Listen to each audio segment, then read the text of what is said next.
हरिओम में नारायण। सबको सिर झुकाकर मैं अपनी दारुण दीनता कहता हूँ। श्री रघुनाथ जी के चरणों के दर्शन किए बिना मेरे जी की जलन न जाएगी। मुझे दूसरा कोई उपाय नहीं सूझता। श्री राम जी के बिना मेरे हृदय की बात कौन जान सकता है। मन में एक ही आग निश्चय पूर्वक यही है कि प्रातः काल प्रभु श्री राम जी के पास चल दूंगा। यद्यपि मैं बुरा हूँ और अपराधी हूँ और मेरे ही कारण यह सब उपद्रव हुआ है, तथापि श्री राम जी मुझे शरण में सम्मुख आया हुआ देखकर सब अपराध क्षमा करके मुझ पर विशेष कृपा करेंगे। श्री रघुनाथ जी शील संकोच अत्यंत सरल स्वभाव कृपा और स्नेह के घर हैं। श्री राम जी ने कभी शत्रु का भी अनिष्ट नहीं किया। मैं यद्यपि टेढ़ा हूँ पर हूँ तो उनका बच्चा और गुलाम ही। आप पंच सब लोग भी इसमें मेरा कल्याण मानकर सुंदर वाणी से आज्ञा और आशीर्वाद दीजिए, जिसमें मेरी विनती सुनकर और मुझे अपना दास जानकर श्री रामचंद्र जी राजधानी को लौट आवें। यद्यपि मेरा जन्म कुमाता से हुआ है और मैं दुष्ट सदा दोषयुक्त भी हूँ, तो भी मुझे श्री राम जी का भरोसा है कि वे मुझे अपना जानकर त्यागेंगे नहीं। भरत जी के वचन सुनकर सबको प्यारे लगे, मानो वे श्री राम जी के प्रेम रूपी अमृत में पगे हुए थे। श्री राम वियोग रूपी भीषण विष से सब लोग जले हुए थे। वे मानो बीज सहित मंत्र को सुनते ही जाग उठे। माता मंत्री गुरु नगर के स्त्री पुरुष सभी स्नेह के कारण बहुत ही व्याकुल हो गए। सब भरत जी को सराह सराह कर कहते हैं कि आपका शरीर श्री राम प्रेम की साक्षात मूर्ति ही है। हे तात भरत, आप ऐसा क्यों न कहें। श्री राम जी को आप प्राणों के समान प्यारे हैं। जो नीच आपकी मूर्खता से आपकी माता कैकेयी की कुटिलता को लेकर आप पर संदेह करेगा, वह दुष्ट करोड़ों पुरखों सहित 100 कल्पों तक नरक के घर में निवास करेगा।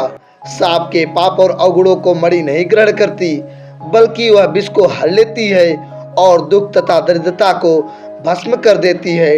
हे भरत जी, वन को अवश्य चलिए जहाँ श्री राम जी हैं। आपने बहुत अच्छी सलाह विचारी। शोक समुद्र में डूबते हुए सब लोगों को आपने बड़ा सहारा दे दिया है। सबके मन में कम आनंद नहीं हुआ, अर्थात बहुत ही आनंद हुआ। मानो मेघों की गर्जना सुनकर चातक और मोर आनंदित हो रहे हों। दूसरे दिन प्रातः काल चलने का सुंदर निर्णय लेकर देखकर भरत जी सभी को प्राण प्रिय हो गए। मुनि वशिष्ठ जी की वंदना करके और भरत जी को सिर नवाकर सब लोग विदा लेकर अपने अपने घर को चले। जगत में भरत जी का जीवन धन्य है। इस प्रकार कहते हुए वे उनके शील और स्नेह की सराहना करते जाते हैं। आपस में कहते हैं, बड़ा काम हुआ। सभी चलने की तैयारी करने लगे। जिसको भी घर की रखवाली के लिए रहो ऐसा कहकर रखते हैं कि वही समझता है कि मानो मेरी गर्दन मारी गई।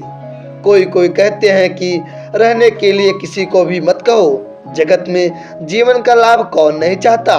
वह संपत्ति, घर, सुख, मित्र, माता पिता, भाई जल जाए तो श्री राम जी के चरणों के सम्मुख होने में हंसते हुए प्रसन्नता पूर्वक सहायता न करे।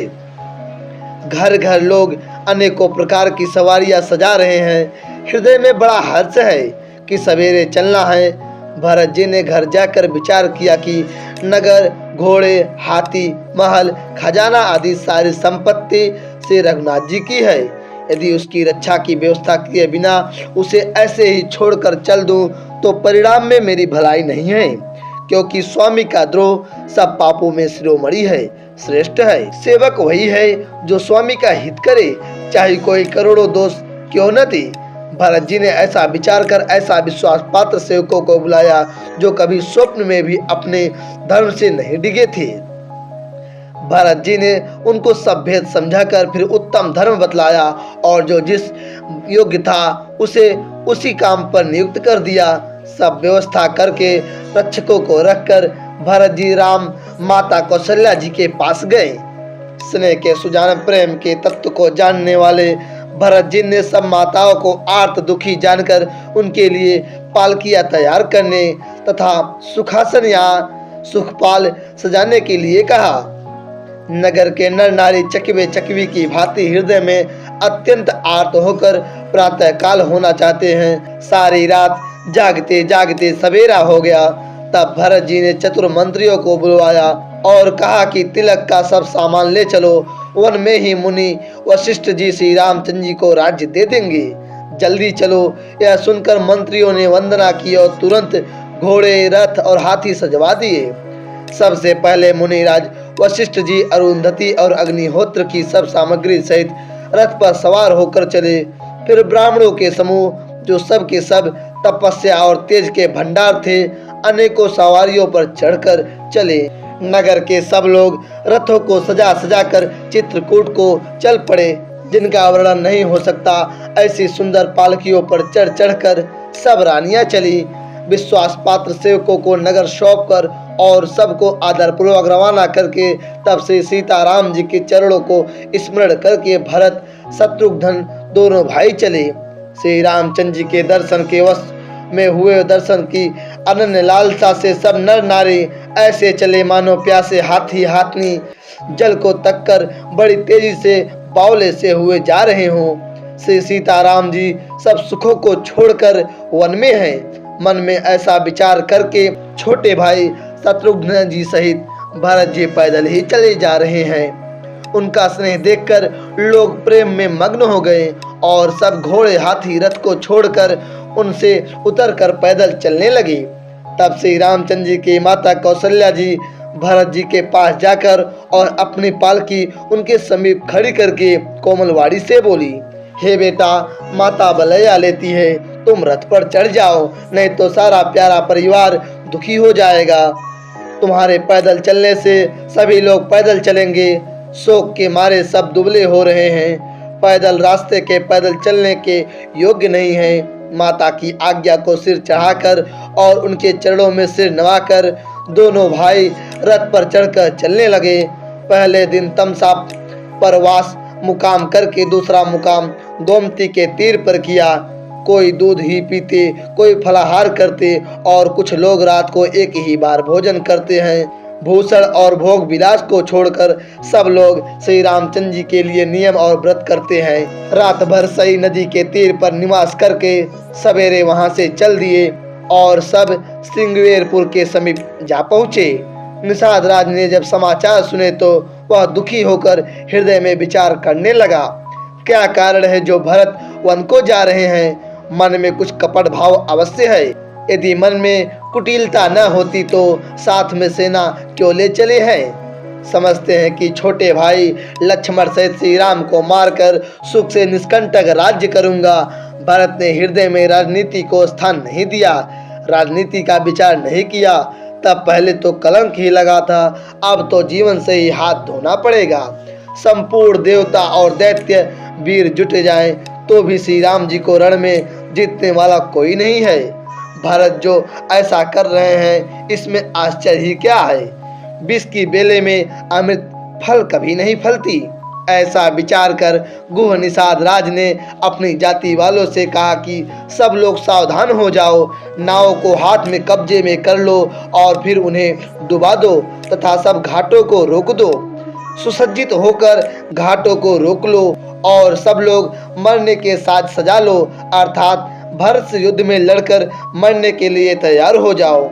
मैं भरत से सामने मैदान में लोहा लूंगा, मुठभेड़ करूंगा और जीते जी उन्हें गंगा पार न उतरने दूंगा।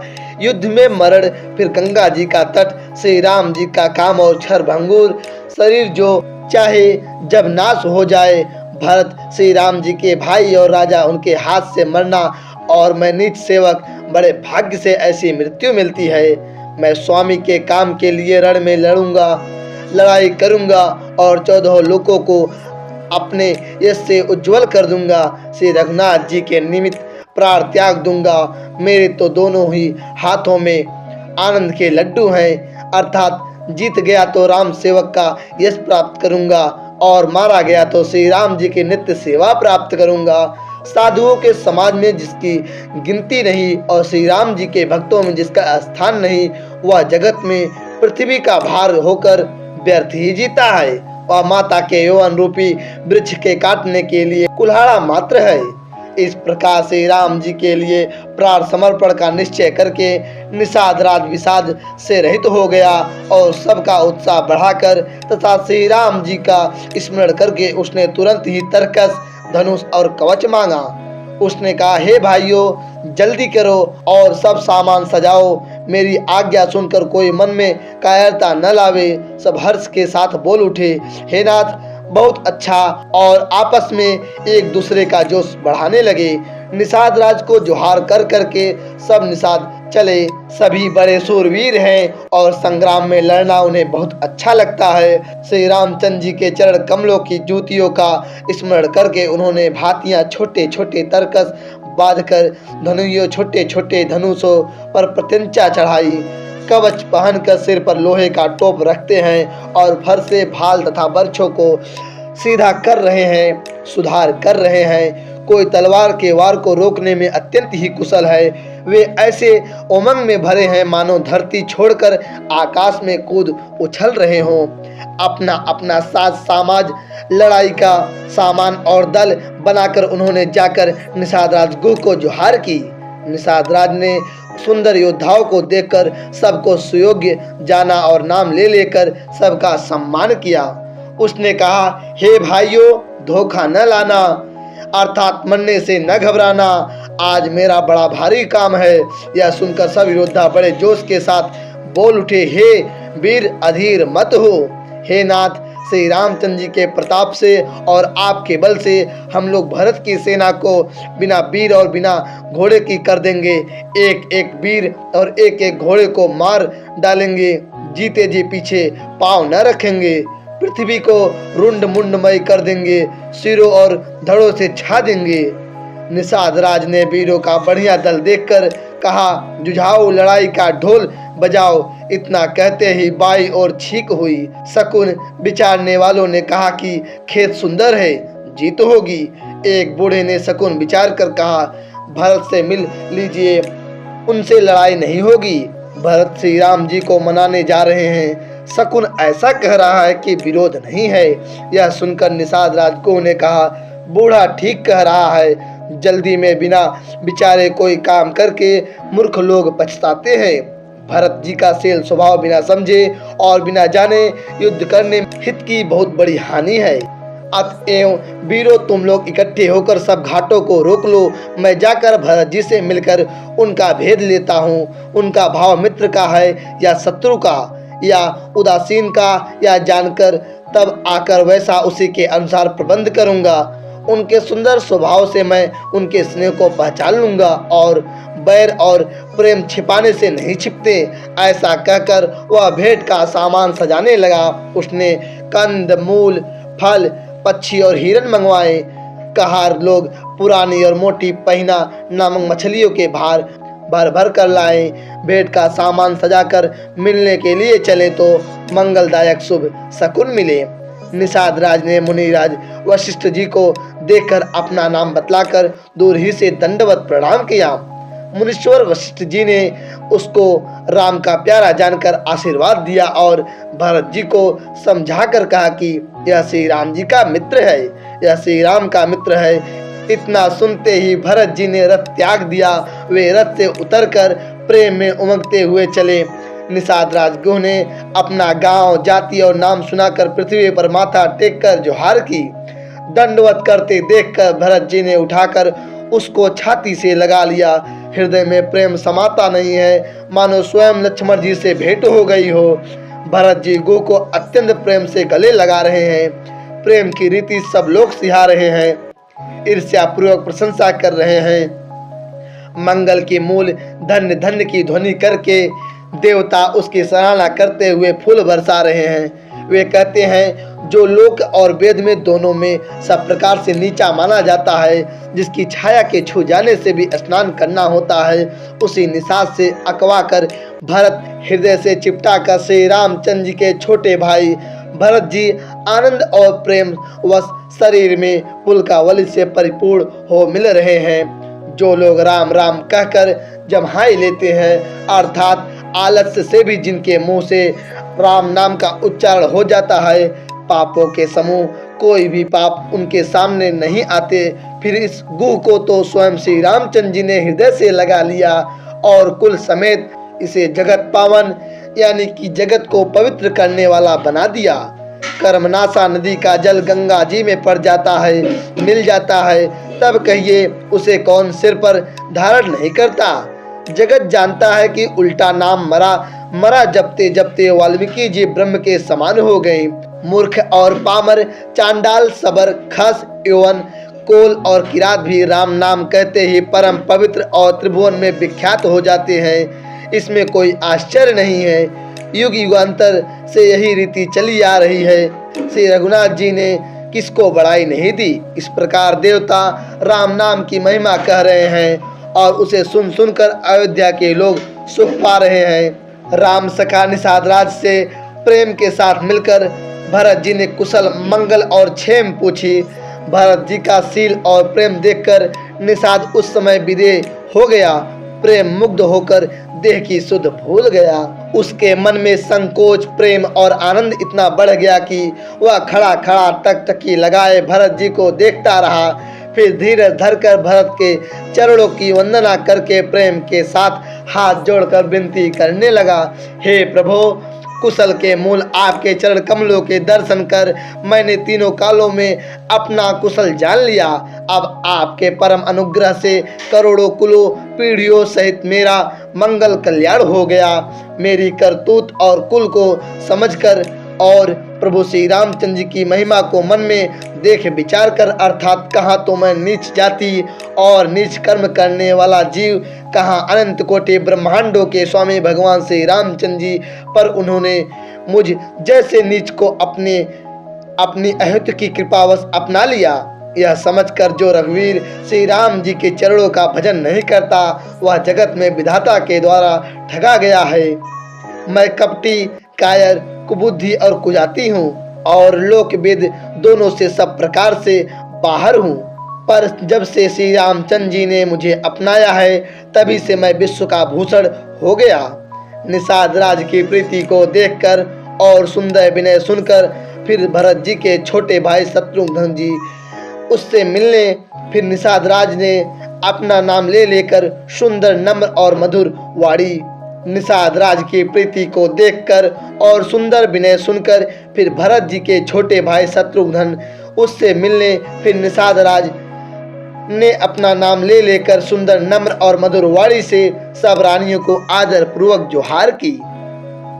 रानियां उसे लक्ष्मण जी के समान समझकर आशीर्वाद देती हैं कि तुम 100 लाख वर्षों तक सुख पूर्वक जियो।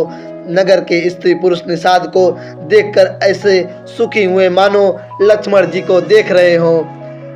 सब कहते हैं कि जीवन का लाभ तो इसने पाया है कि जिसे कल्याण स्वरूप श्री रामचंद्र जी ने भुजाओं में बांधकर गले लगाया है। निषाद अपने भाग्य की बड़ाई सुनकर मन में परम आनंदित हो सबको अपने साथ ले चला। उसने अपने सब सेवकों को इशारों से कह दिया कि वे स्वामी का रूप पाकर चले और उन्होंने घरों में, वृक्षों के नीचे, तालाबों पर तथा बगीचों और जंगलों में ठहरने के लिए स्थान बना दिए। भरत जी ने जब सिंगवेरपुर को देखा तब उनके सब अंग प्रेम के कारण शिथिल हो गए। वे निषाद को लाग दिए, अर्थात उसके कंधे पर हाथ रखे चलते हुए ऐसे शोभा दे रहे हैं मानो विनय और प्रेम शरीर धारण किए हुए हों। इस प्रकार भरत जी ने सब सेनाओं को साथ में लिए हुए जगत को पवित्र करने वाली गंगा जी के दर्शन किए। श्री राम घाट को, जहाँ श्री राम जी ने स्नान संध्या की थी, प्रणाम किया। उनका मन इतना आनंदमग्न हो गया मानो उन्हें स्वयं श्री राम जी मिल गए हों।